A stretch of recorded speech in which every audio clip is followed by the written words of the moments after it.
listening to Second Chance Ministry Radio.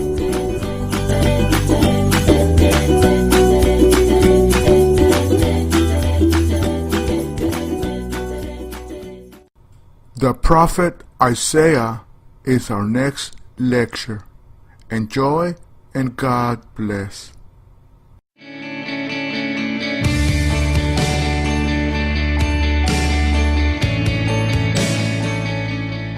Well, welcome back, all of you. It's good to see you again, and I hope that things went well this week.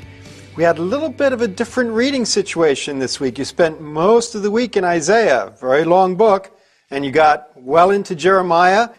As we've gotten into the prophets now, remember what I reminded you of last week when we ended. The fact is that the prophets, like every other book in the Bible, is here to show us God. Not necessarily to show us the future, though certainly they have things to say about the future. Since they are trying to tell us about God, we want to be careful that we understand the message of the prophet. Lots of times when the prophets are talking about things that are yet to come, they don't know exactly how those things will come about. But even when that's the case, they know they have a message. And their message is often about God and what He expects and what He's like. And if we can key into the message of the prophet without trying to think ahead of them and think to the future and think about how that's all going to happen, we'll be getting what we really need to get from these books. The prophets arose in times of crisis. That's when God usually raised up a prophet in order to be His representative and His spokesperson. That's the prophet's job. The prophet's job is not to predict or to somehow be looking in a crystal ball to tell you what's going to happen.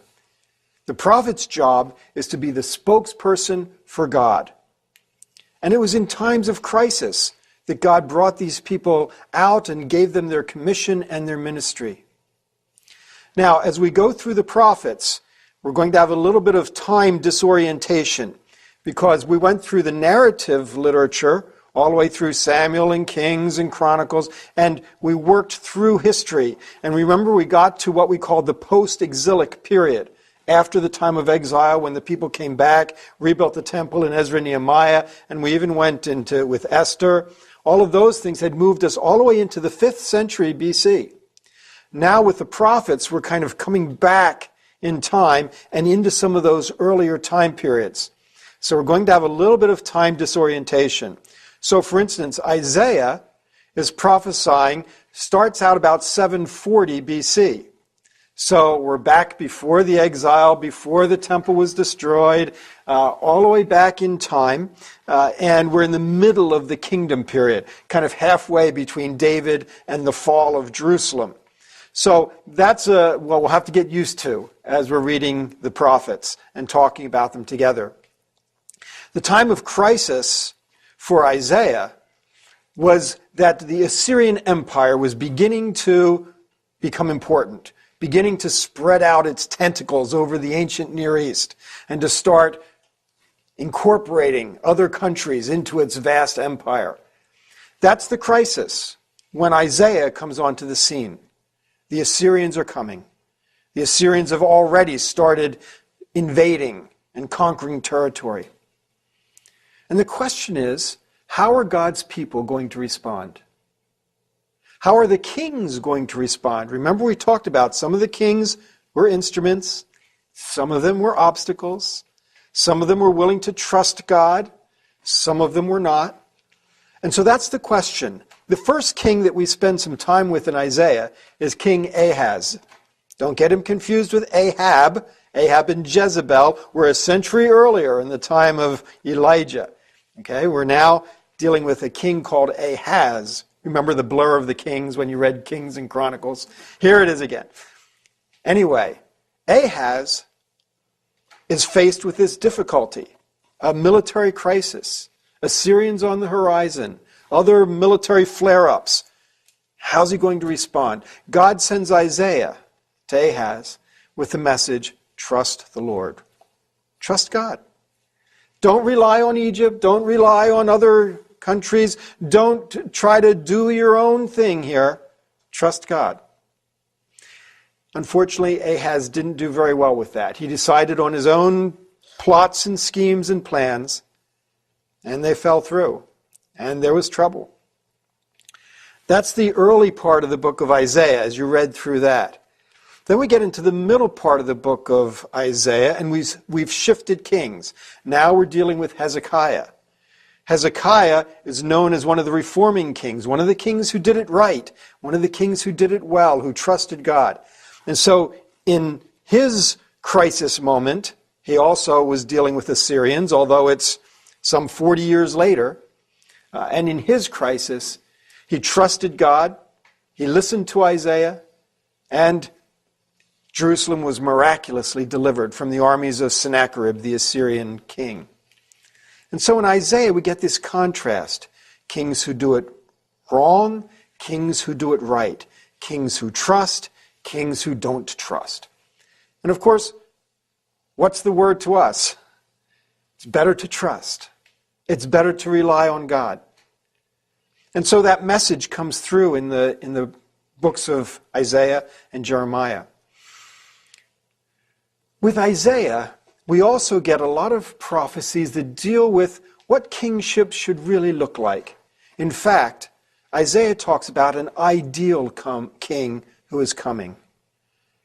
This ideal king who is coming is going to rule the way a king should. He's going to reflect what God's kingship ought to be like. He's going to be the perfect representative of God's kingship. In time, this ideal king from David's line came to be referred to as Messiah. This one who would come and rule in God's name. And so with Isaiah, we start to get this emphasis on this future ideal king of David's line. One of the first names that is given to this Messiah is Emmanuel. It's an important name. It means God with us. Think about that. Think about what we've been saying from the very beginning of our reading, of our sessions together. God's presence, God with us. This is a new stage of God's presence. God's presence in the temple is one thing, but now it's going to be God's presence in a person. God's presence in a person, Emmanuel. God is with us. Now, in the time of Isaiah, they did understand what all of that might mean. But of course, when you get to the New Testament, it's coming, you'll get there. When we get to the New Testament, Jesus is born, and he is Emmanuel, God with us. Now, God with us not just by being present in his temple, but God in the flesh. God who dwelt among his people in the form of a man. Jesus, Emmanuel, God with us. A new level of God's presence. But I'm getting ahead of myself. This is what's going on in Isaiah. This glimpse of what kingship is supposed to look like. Trusting kings, non-trusting kings, future kings. This is Isaiah. In Isaiah, he saw failure of kings. And he brings his words to the people. Words of, remember the four? Words of indictment, where he was telling the people and the kings what they were doing wrong. Words of judgment, the Assyrians are going to come, or God is going to bring punishment, or God is going to bring exile. Okay, words of judgment. Words of instruction. Turn to the Lord. Repent. He'll forgive. And then finally, words of aftermath, of hope, of deliverance. God has future plans for Israel. God's not done with you. Now remember, these words are spoken here in the 700s. And the exile, the destruction of Jerusalem and carried off into exile doesn't come until 586. A couple hundred years later. And you can imagine how those people in the exile would be able to look back on these words of Isaiah and find hope in them God's not done. There is hope after the judgment comes. And so we have this idea of God's presence being spoken of in a new way, at a new level, and their ability to encounter God in a new way. When we move to Jeremiah, we're going to jump down a whole century from Isaiah, a whole century forward. Jeremiah comes in another crisis. When Jeremiah begins his prophetic ministry, the Assyrians are fading from the scene. Isaiah came at the beginning of the Assyrians. Jeremiah comes at the end of the Assyrians. It's interesting that at the time when Jeremiah is called by God to be a prophet, and that's recorded in that first chapter of Jeremiah, and you've seen this idea that he's commissioned as a young man. He thinks he's too young to do this kind of job. And the situation into which he's called, the last great Assyrian king has just died. Now, of course, they don't know that he's the last great Assyrian king, but he is. The last great Assyrian king has just died. Josiah, who is the king in Judah at this time, in Jeremiah's homeland here, king in Jerusalem, Josiah has begun reforms. And the Babylonians have declared their independence from the Assyrians, whom they were under, and they have become a free state. We're in a transition then between the Assyrians on the way out, Babylonians on the way in, and a spiritual moment of reform. What's going to happen? Well, in Jeremiah we find that things are not going to go the right direction.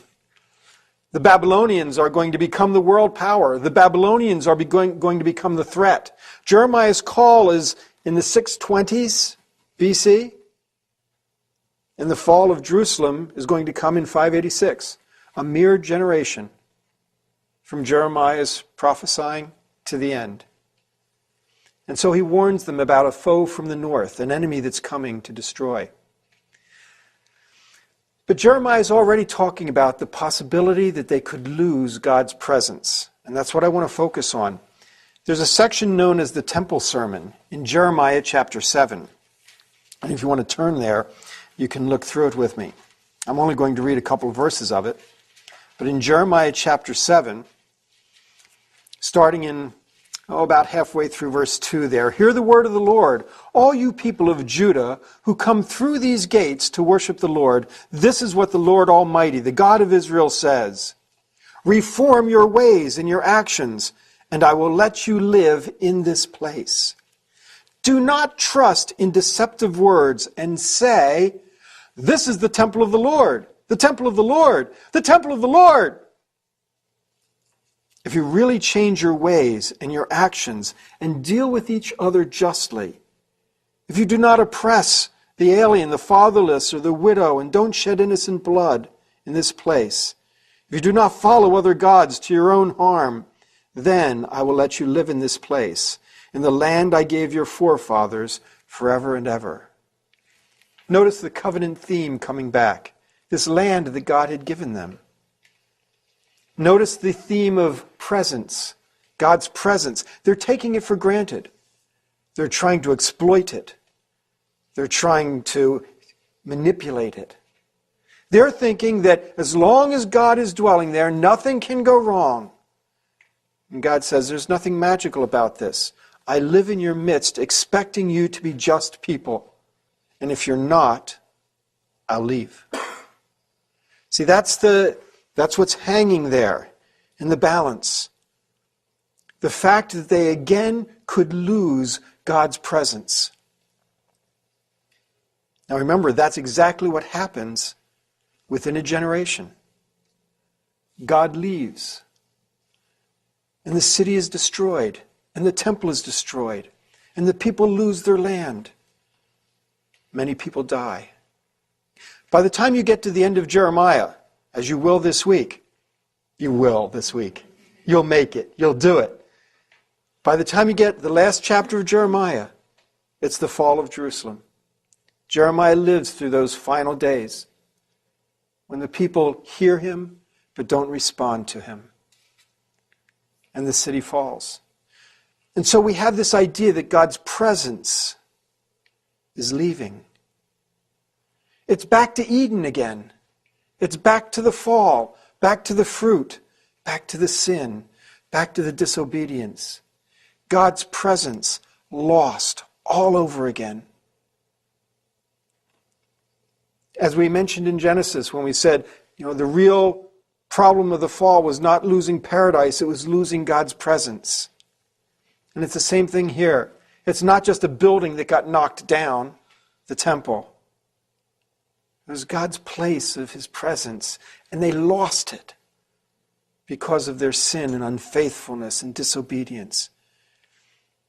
God had come into relationship with them through the covenant, and he asked them to follow the law, to be holy as he was holy, to be his people, because he wanted to bring blessing to the whole world through them by showing the world who he was and what he was like through them. What a privilege they had to be God's people. And instead, they disobeyed, they rebelled, they sinned, they went their own way, and it's so easy to do. It's our natural inclination to go our own way. And the privilege was lost because God's presence left. As you continue reading in Jeremiah, and you'll see a couple things. You'll see the idea that God's going to make a new covenant with them. Not like the old one which they broke, but a new covenant. And that new covenant is going to have certain rearrangements to it, which we'll talk about. And you're also going to read in Ezekiel, where Ezekiel sees this vision of God's presence leaving and trying to cope with this whole idea of the loss of God's presence. Again, as all these prophets come flowing through, remember what you're looking for. You're looking to understand the message of the prophet. Don't let yourself get too tied up in thinking about how all of this might be fulfilled in the future. Think about the message of the prophet. See, the prophets knew precisely what message they had for the people. They understood their message. And they expected the people to understand the message and respond to it. Because that message had to do with God. This is the kind of God we serve. Now, this is important then for us to understand. Sometimes when we read some of this literature, the prophetic literature, or even when we read the historical literature or the laws, you might very well have the question, what does this mean to me? How is this applicable to my life? Where I live, the situations I face. Sometimes the Old Testament seems so distant from us, and we don't know what to do with it. And if we're looking to Scripture to try to explain to us how we ought to live today, tomorrow, next week, next month, sometimes we feel like, I don't get it. I don't see it. Let me reorient you a little bit. Going back to our premise, this is God's revelation of himself. What we are expected to get from this literature is a knowledge of God. I would suggest to you that there is nothing more relevant or more applicable to your life than knowing God. When you ask, what am I supposed to get out of this? You are supposed to get a knowledge of God. And that knowledge of God should be something that you embrace and accept in your own heart, that will guide your living, that will guide your choices, that will guide who you are, what you are becoming. That knowledge of God has to get inside and change you. That's how this material is applicable to you.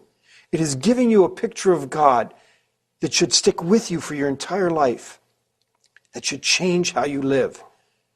Not because it's saying, make this choice, make that choice, do this, don't do that. But because in knowing God, you have a vision then of the kind of person you need to be. And if you know what kind of person you need to be, you'll make right choices. You'll do the right thing. You'll be holy. You'll be godly. as you continue reading the prophets. Keep that in mind this week. And commit not only to reading the pages that you're assigned to read, but to think over and over again about how these pages are delivering to you this picture of God. Have a great week in God's Word, and we'll see you all next week. Thank you for listening on Second Chance Ministry.